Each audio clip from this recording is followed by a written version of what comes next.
நடிகர் திரு விஜய் அவர்களே, அரசியல் களம்ன்றது ட்விஸ்ட் அண்ட் டர்ன்ஸ் நிறைந்தது. எந்த நேரத்துல எது வேணா நடக்கலாம், எந்த மாற்றங்கள் வேணா நிகழலாம், எந்த எதிர்பார்ப்புகளுக்கும் உட்பட்டதுதான் அரசியல் அல்லவா? தமிழ்நாடு அரசியல் களத்துல ஒரு புது மாற்றத்தை உருவாக்கணும் அப்படிங்கறதுனாலதான் புது கட்சியை நீங்க தொடங்குனீங்க. டிஎம்கே அரசாங்கமும் சரியில்லை, ஏடிஎம்கே அரசாங்கமும் சரியில்லை. அதனால ஒரு புது அரசியலை கொடுக்கலாம் அப்படிங்கறதுனாலதான் நீங்க ஒரு மாற்று சக்தியா வரணும்னு நினைக்கிறீங்க. வேட்புமனு தாக்கல் செய்யறதுக்கு இன்னும் 10-11 நாள் தான் இருக்கு. நீங்க இன்னும் கூட்டணியை முடிவு செய்யல. நீங்க உண்மையாவே மக்களுக்கு நல்லதுதான் செய்ய வந்திருக்கிறீங்க. ஒரு மாற்று சக்தியா மாற்று அரசியலை கொடுக்கணும்னு நீங்க நினைக்கும் போது, அப்ப உங்ககிட்ட ஹானஸ்டா நான் ஒரு கேள்வி கேட்கிறேன். அதே மாற்று அரசியல கொடுக்கணுங்கிறதுக்காக களத்துல 16 வருஷமா நாம் தமிழர் கட்சியின் சீமான் அவர்கள் போராடிக்கிட்டு இருக்காரு. அவரோட நீங்க கை கோக்காததுக்கான காரணம் என்ன?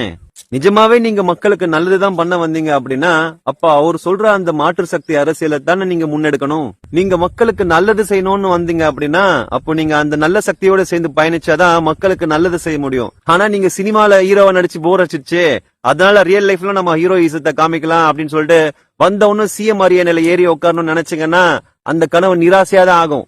ஐ know you are a devil child, but இருந்தாலும் ஏன் தெரியுமா இன்னும் ஆட்டத்துல சேர்க்கணும்னு நினைக்கிறேன்.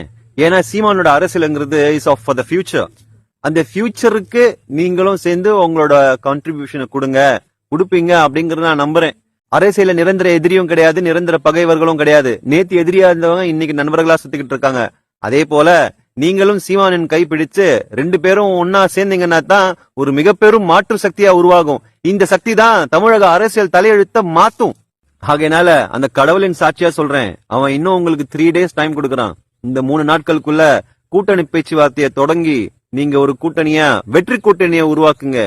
அப்படி ஒருவேளை நீங்க தவறும் பட்சத்தில் அந்த கடவுள் சக்தியை உங்களை எதிர்த்து நின்று கேள்வி கேட்கும். நீங்க யாருங்கிறத இந்த ஒட்டுமொத்த உலகத்துக்கு போட்டு உடைக்கும். அதுக்கப்புறம் உங்களோட இமேஜ் க்ளோஸ். நான் சொன்னதே மறுபடியும் திருப்பி சொல்றேன், ஒட்டுமொத்த உலகத்துக்குமே வரவிருக்கும் ஆபத்தை தடுக்கணும்னா தமிழ்நாட்டு அரசியல தர்மத்தை காக்க வேண்டியது அவசியமாகிறது.